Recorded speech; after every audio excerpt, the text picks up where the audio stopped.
Hello, everyone. Let's talk about a psychological tool I call borrowed conviction. Most of us are waiting. We're waiting to feel ready. We're waiting for that surge of unshakable confidence to hit us before we take the leap.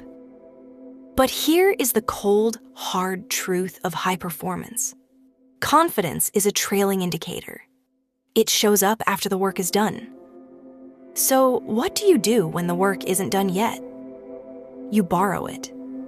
Today, we're talking about borrowed conviction. How to use the belief others have in you as fuel until your own engine finally kicks in. The Imposter Paradox. We all know the feeling of imposter syndrome. That nagging voice saying, "You're a fraud." But there's a paradox here. If someone you respect, a mentor, a boss, a partner, believes you can do the thing, one of you is wrong. And chances are, it's you. Your internal lens is clouded by your history. Their lens is focused on your potential. This gap is where most dreams go to die. We're going to stop that today. Narrative precedes result. In psychology, we know that internal narrative precedes external results. You don't get the win and then become a winner. You adopt the narrative of a winner, which dictates your actions, which eventually produces the result. The story is the blueprint. If your blueprint is shaky, the building won't stand. If you can't write a strong story for yourself yet, let someone else co-author it for a while. A personal story. A moment I'll never forget. Someone believed in me more than I did. I remember a season where I was functioning, but not confident.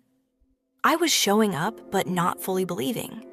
And someone looked at me calmly and said, "I don't know why you keep doubting yourself, because I can already see what you're becoming." That sentence didn't magically fix my life, but it did something powerful. It gave me a new script to repeat when my old script tried to drag me down. I borrowed their conviction, and it helped me take the next step. The psychology of the loan. This isn't just woo-woo motivation, it's biology. We have mirror neurons designed to pick up the states of others. When a mentor looks you in the eye and says, "You are capable of this," they are literally offering you a neurological loan. This is the Pygmalion effect. People perform better simply because someone they respect expects them to. You aren't being fake. You are being aspirational. The 3 sources of borrowed conviction. People are trusted voices. Proof are small wins. Principles are the truth that outlives feelings. Borrowed conviction becomes dangerous when it's random. So we borrow from 3 healthy sources. 1, people, not everybody. Only voices with credibility. People who've seen your character, not just your highlights. 2, proof. Tiny wins, screenshots of progress, a journal entry, a before and after moment. Because your brain trusts evidence. 3, principles. Truth that doesn't change when your mood changes. Just like discipline beats motivation. The pillars of borrowed faith. So, where do you find this conviction? You look at 3 places. The mentor. They see your trajectory because they've walked the path. The peer. They see your work ethic when you think no one is looking. The fan.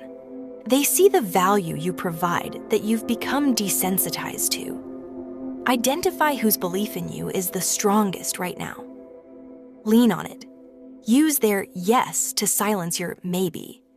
Here's how to use the borrowed conviction protocol. Step 1. Name the old story. Say it out loud. "I'm not ready. I always mess up. I'm not that kind of person." Awareness breaks the spell. Step 2.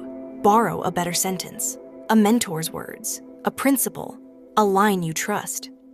Step 3. Act within 24 hours, because belief grows through movement, not through thinking. Step 4. Capture proof. Write it down, track it, screenshot it. Step 5. Repeat. Borrowed conviction becomes owned conviction. through repetition and evidence. What borrowed conviction is not: seeking validation, depending on applause, living for other people's approval. Borrowed conviction should create independence, not addiction. Now, this matters. Borrowed conviction is not you chasing compliments. It's not you becoming addicted to applause. Because if your confidence needs constant feeding from outside, you'll always be hungry. Borrowed conviction is a bridge, not a home. It should lead you toward independence, not emotional dependence.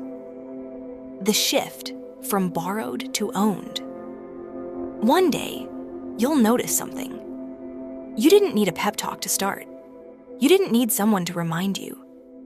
You just moved. And that's when you realize the belief you borrowed has become your personality. Not because you finally felt confident, but because you built a new identity. One action at a time. Closing call to action. If you're in a season where your belief is low, borrow conviction wisely. Borrow it from someone credible. Borrow it from proof. Borrow it from principles. Then do the most important part. Take action while you're still afraid and collect evidence. Because eventually, your brain stops arguing with proof. So here's my question to you. Who believes in you have you been ignoring? And what is one action you will take in the next 24 hours to make that belief easier to own? Borrow it until it becomes you.